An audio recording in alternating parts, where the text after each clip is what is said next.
കുടുംബ പ്രേക്ഷിത ശുശ്രൂഷയുടെ ഭാഗമായി തിരുവനന്തപുരം അതിരൂപതയിലെ കാഴ്ച പരിമിതർ ഒത്തൊരുമിച്ചു. കുടുംബങ്ങളുടെ വീണ്ടെടുപ്പും വളർച്ചയും ലക്ഷ്യം വയ്ക്കുന്ന കുടുംബ പ്രേക്ഷിത ശുശ്രൂഷ ജീവിതത്തിൽ വെല്ലുവിളികൾ നേരിടുന്നവരെ ചേർത്തുപിടിക്കുന്ന പ്രവർത്തനങ്ങളാണ് നടത്തുന്നത്. ചടങ്ങ് അലക്സാണ്ടർ IAS ഉദ്ഘാടനം ചെയ്തു.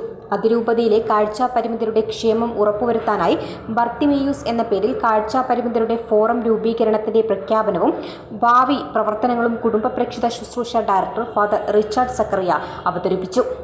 കാഴ്ച പരിമിതനായ വൈദികൻ MA ജോസഫ് CS സാറിനെയും ജ്യോതിർഗമയ ഫൗണ്ടേഷൻ സ്ഥാപകയും കാഴ്ച പരിമിത സാമൂഹ്യ പ്രവർത്തകയുമായ ടിഫാനി മരിയെയും ചടങ്ങിൽ ആദരിച്ചു.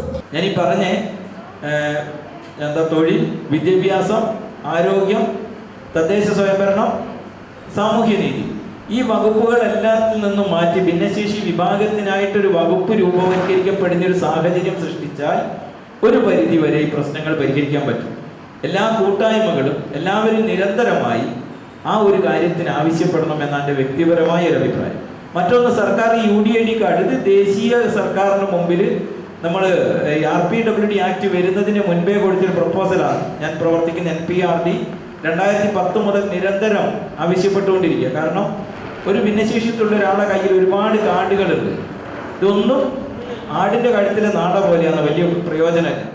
ബിഷപ്പ് ക്രിസ്തുദാസ് അധ്യക്ഷത വഹിച്ചു. ചടങ്ങിൽ കാഴ്ച പരിമിതരായവർ വിവിധ കലാപരിപാടികളും അവതരിപ്പിച്ചു. പരിപാടിയിൽ പങ്കെടുത്തവർക്ക് സ്നേഹസമ്മാനങ്ങളും വിതരണം ചെയ്തു. Assistant director father Leen Markose ചടങ്ങിൽ കൃതജ്ഞത രേഖപ്പെടുത്തി. വിസ്മയ ന്യൂസ്, തിരുവനന്തപുരം.